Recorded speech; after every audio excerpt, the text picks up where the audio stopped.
रूपेण संस्थिता नमस्तस्यै नमस्तस्यै नमस्तस्यै नमो नमः। ओम कटादेव्यै नमो नमः। स्वागतम सर्वेषां।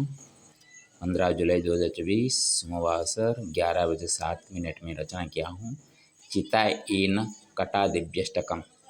ये जगह का नाम चितायन और यहाँ पे कटा देवी विराजमान कर रही हैं और यहाँ पे आने पर जो मेरे से कुछ भावना मन में आई उसको लेकर रचना मैंने करा हूँ। पहले पठन कर लेते हैं, बाद में उसका अर्थ करेंगे। चित्र विचित्र वैचित्र्यं चिन्मात्र रूपरूपिणं चित्तमाया विमोहेन चित्रयते नरश्छवि तात्कालिकमनोभावं तादृशकर्मकृतिना तात्पर्यार्थं विनिवासो तारल्येन करोति च इष्टपूजामनस्यस्ति इष्टप्राप्तिमेरपीच्छति इन्द्रियलालसा किन्तु इष्टानिष्टेन सूच्यते नरमाया प्रबलत्र नारायणकृपोपरि न चलति महाशक्ति नरस्तु कलिमायिकः कटादेवीं समागत्य दुग्धदधिगुडामृतं कृत्वाहं सेवनमत्र विचार्य लिख्यते पुनः टाङ् टाङ् घण्टाघोषेणैव घोषयति राजपथ ठाकुरकालिया भ्रातृभग्न्याभ्यां च भवेरथि देवजगत्पतेर्भक्ता द्रष्टुं व्यग्राश्च तन्मुखं देशविदेशजनैस्तु रत्नभण्डारमिच्छन्ति विशेषभावभियाय व्यस्ता सर्वे प्रपञ्चका विशेषरत्नसङ्गृह्य गणतिमणति कृता चितायेन कटादेव्याष्टकामृतेन सूच्यते रत्नभण्डारसत्यस्य संसारनाश्यतु नहीं। स्वागतम सर्वेषाम्। अभी उसका अर्थ करते हैं।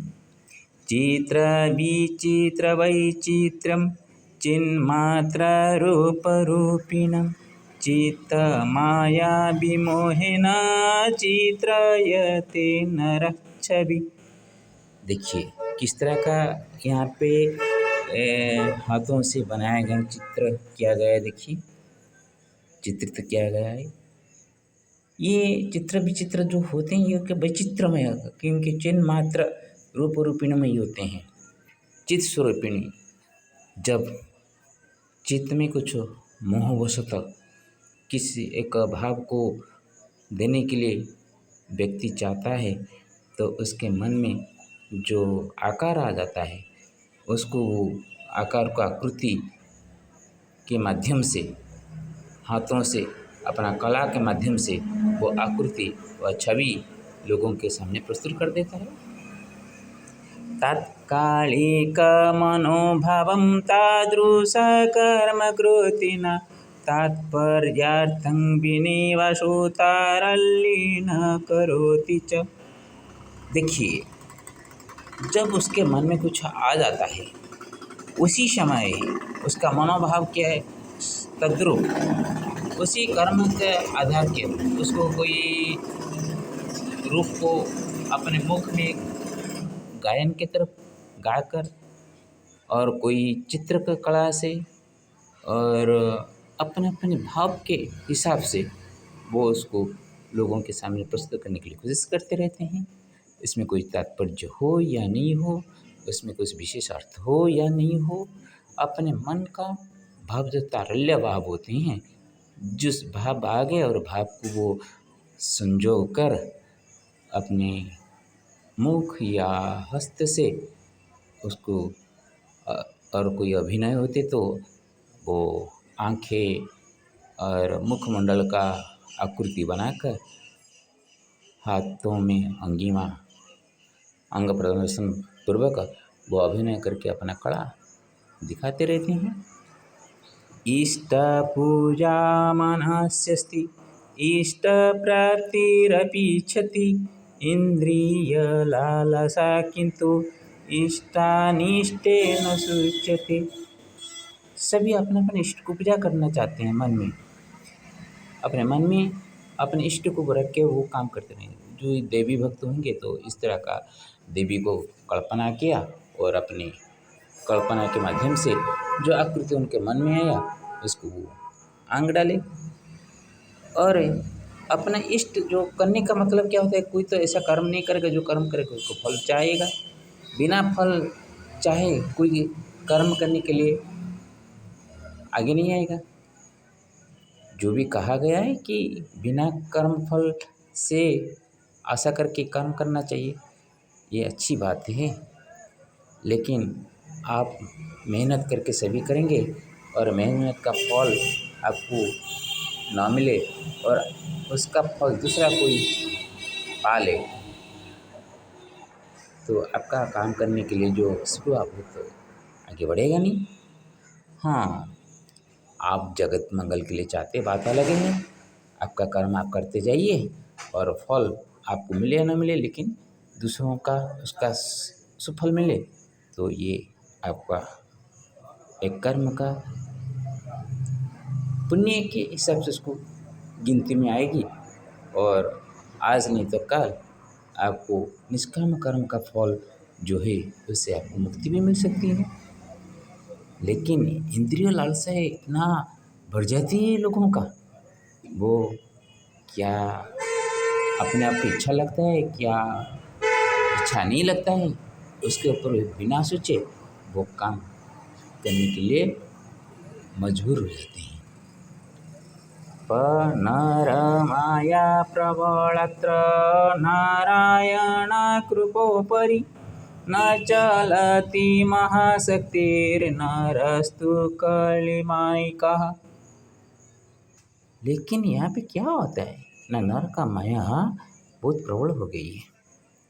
नारायण का जो कृपा है उसके ऊपर नर माया प्रबल हो जाती है। भगवान जब वो कुछ कृपा करते हैं उसका फल एक मुक्का मानने से होता है, वो कभी टलने वाला नहीं है। लेकिन नर माया उसको ऐसे जैसे सूरज को बादल घिर आते हैं ऐसे उसको छिपा देता है। यहाँ पे महाशक्ति कुछ काम नहीं कर पाता, क्योंकि नर शक्ति अभी क्या है, संपूर्ण कली माई का हो गया है। कली माया में घुसकर माया से भी बड़ा माई का बन गया है। कटा देवीं समागत्य दुग्धदहि गुडामृतं कृत्वाहं सेवनम् अत्र विचार्य लिख्यते पुनः। कटा देवी में यहाँ पे आकर 100 रुपया दिए थे। बीर सिंह जी दूध लाए थे मेरे राम पीछे गांव से, वो मैं हनुमान मंदिर में रुका हुआ था, हनुमान गढ़ी में, वहाँ लाकर दूध दिए और 100 रुपया दिए। मैं यहाँ पर आकर दही खरीदा और गुड़ खरीदा। यहाँ पे बैठकर उसको सेवन करके क्या रचना करूँ, उसके पहले यूट्यूब में थोड़ा सा देख लिया था, रत्न भंडार के कल खुला गया जगन्नाथ जी का, तो उसको याद करने के लिए क्या बनाऊं, तो ऐसे चिंतन मन में आ गया। टंग टंग घंटा घोषेणैव घोषयति राजपथः ठाकुर कालिया भ्रातृ भग्निभ्यं च भवेत् रथी। आज नंदी घोष में भगवान श्री जगन्नाथ श्री गुंडीचा मंदिर के लिए वो लौट रही हैं। तो अपने भाई बलिया और सुभद्रा बहन के साथ वो रथारूढ़ होकर रथी बनकर वो श्री मंदिर के लिए रवाना होंगे। और अभी तो घंटी शब्द से निनादित हो रहा है बड़दांडा। देव जगत्पतेर्भक्ता द्रष्टुं व्यग्राश्च तन्मुखं देश विदेशजनेस्तु रत्नभण्डारमीक्ष्यते। अपूर्व भावना। अभी तो जगन्नाथ जी को दर्शन करने के लिए बहुत सारे लोग श्रद्धा वाली में एकत्रित हो रहे हैं, उनका जगन्नाथ जी का मुख्य दर्शन करने के लिए। लेकिन काल से विभिन्न सभी चैनल से दिखाया जा रहा है भगवान का रत्न भंडार के अंदर जाकर क्या क्या रत्न है उनको ढूंढने का कार्य, गिनती करने का कार्य शुरू हुआ है। कोई किसे इसके ऊपर मंतव्य देते हैं। कोई बोलता है जो अंदर जाएगा वो मर जाएगा, कोई बोलता है अंदर सांप है तो लोग नहीं जा पाएंगे। लेकिन कल तो वो मंदिर का चाबी मिला था, उसको भी काम में नहीं आया, उसको तोड़ना पड़ा ताला। तो उसका ताला तोड़कर अंदर घुसे और ऐसा कोई भी अघटन तब तक नहीं हुआ है। तो लोगों का क्या है कि उनका रत्न भंडार में कितना रत्न गिनती करके रखना सही बात है, करके रखना सही बात है। लेकिन भगवान का रत्न भंडार को हम गिनती करने के बाद उसको सुरक्षित रखना जितना हमारा कर्तव्य है, उसको सबके सामने प्रकट करना इतना सहज नहीं है। कभी भारतवर्ष में भारत सोने का चिड़िया कहा जाता था। उसका फल क्या मिला? हमारे यहाँ पे व्यवसाय करने के लिए आए, हमको गुलाम बनाया, हमको शासन किए। अभी जो उनका वंशधर यहाँ पे रुक गए उनको हम हटा नहीं पा रहे हैं। और हम में से भी कोई नहीं जानता कि हम में से कोई भारत से आए हैं और कोई भारत बाहर से आए हैं। ये एक पेचीदा चीज़ हो गई है। और अभी जगन्नाथ जी के पास इतना रत्न भंडार है, सभी गच्छते पता चला जाए तो मंदिर का हालत क्या होगा। जगन्नाथ जी का गुप्त में जो चीज़ रखा गया है वो विश्वस्त लोगों के जानकारी में ही रहना चाहिए, क्योंकि बाहर वो प्रकट हो जाए वो भगवान अपने के लिए रखे हुए हैं। कभी जगन्नाथ मंदिर का कपाट बंद हो जाए तब वो धन जो गुप्त सेवा में रहेंगे वो उन धन से उनको सेवा करते रहेंगे। लेकिन आज उसका गिनती करके लोगों के सामने ला लेंगे, काल ऐसा कुछ मुसीबत आ जाए जो कि मंदिर के ऊपर हमला भी हो सकता है, मंदिर को तोड़ भी दिया जाता है। आजकल एक बोमा डाल दिया जाए तो क्या नहीं होता है। इसीलिए लोगों के मन में जो उत्कंठा है कि हम जानें, आप लोग जान के क्या करेंगे? उनका रत्न भंडार में कितना रत्न जानकर क्या करेंगे? और कुछ शंका होती है कि ये रत्न भंडार से जो सेवक होते हैं वो कुछ ले लेते हैं, इसलिए तो जरूरी गिनती करना है। लेकिन वो सबको छिपा के करना चाहिए। विश्वस्त लोगों से ही क्या करना चाहिए, जो उनके दायित्व में रहते हैं उनके दायित्व में ही उसको सौंपना चाहिए। किसी को तो हमारा विश्वास करना पड़ेगा ना। हम आपस में विश्वास नहीं है, बाहर लोगों को ऊपर क्या विश्वास कर सकते हैं? हम में से हम एक दूसरे की विश्वास नहीं करेंगे, ये सभी प्रकट करेंगे, लोगों को पता चल जाएगा कि इतना रत्न भंडार भरपूर के है, तो उसके बाद कोई हमारा ऊपर कुछ हमला करे, क्योंकि अभी भी हम सुरक्षित नहीं हैं। भारत के बाहर 7-8 मुसलमान कंट्रियाँ हैं जो कि उनका नज़र हमारे ऊपर हमेशा है। उनसे हम तेल वगैरह खरीदते हैं और कुछ ट्रेड अच्छे चल रहा है, इसलिए सभी हमारे से संपर्क रखे हुए हैं। और कुछ उलम विलम हो जाए तो सब एक साथ हमारा ऊपर हमला करने लगें, तो भारत में जो हम बोल रहे हैं 140 करोड़ का जो भारतीय बोल रहे हैं ना, हमसे एकजुटता नहीं है। हम SC ST OBC क्रिश्चियन मुसलमान सिख जैन ईसाई ऐसे बांट के हैं। कोई हमारा अंदर एक दूसरे के प्रति प्रेम भावना नहीं है। जी रथ यात्रा में हम एक मुसलमान को जगन्नाथ भक्त होना देख सकते हैं।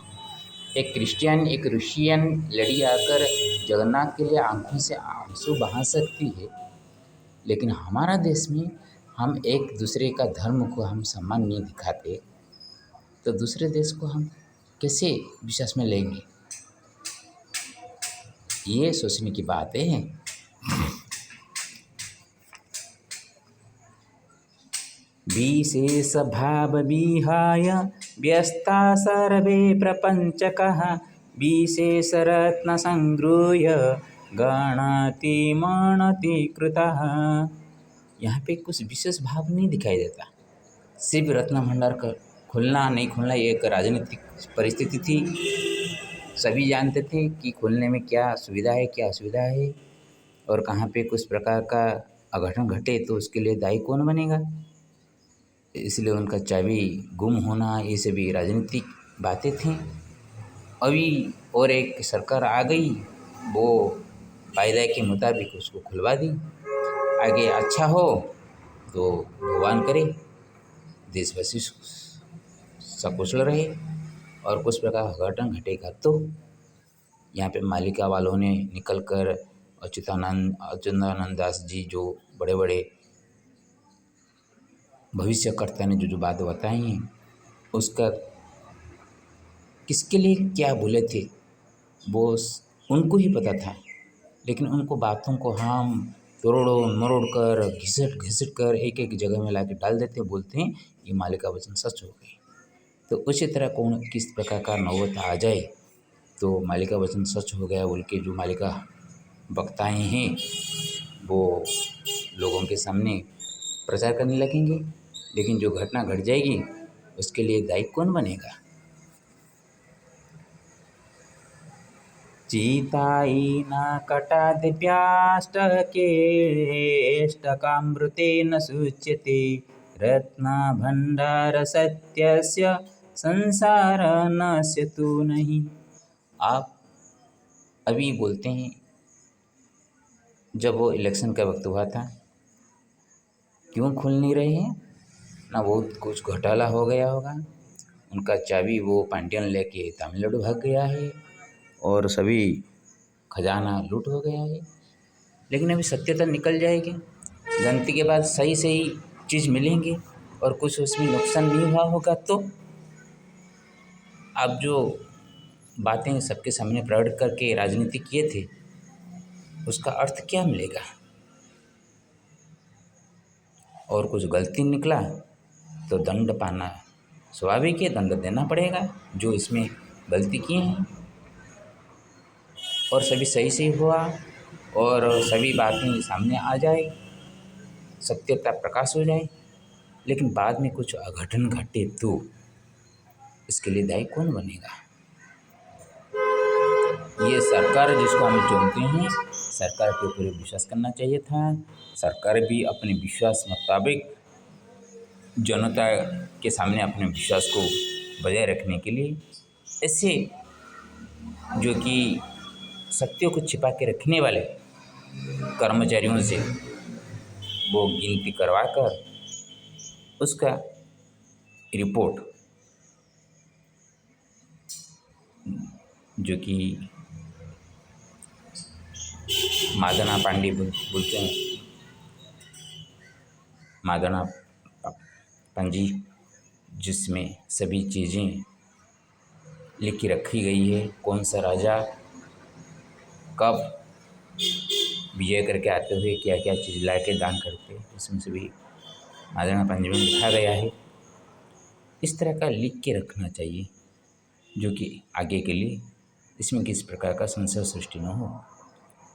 लेकिन इसी को आजकल ये जो गणमाध्यम में प्रसारित करके नाम पाने के लिए जो काम करते हैं, मैं एक छोटे मस्तिष्क वाला होकर जो सोचता हूँ वो सोच आगे दुष्प्रभाव न डाले, किस प्रकार का अघटन न घटे, तो मेरा भगवान महान मैं मानूंगा।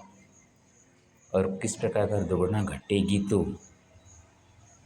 इसमें भगवान उन लोगों को थोड़ा सा चेतावनी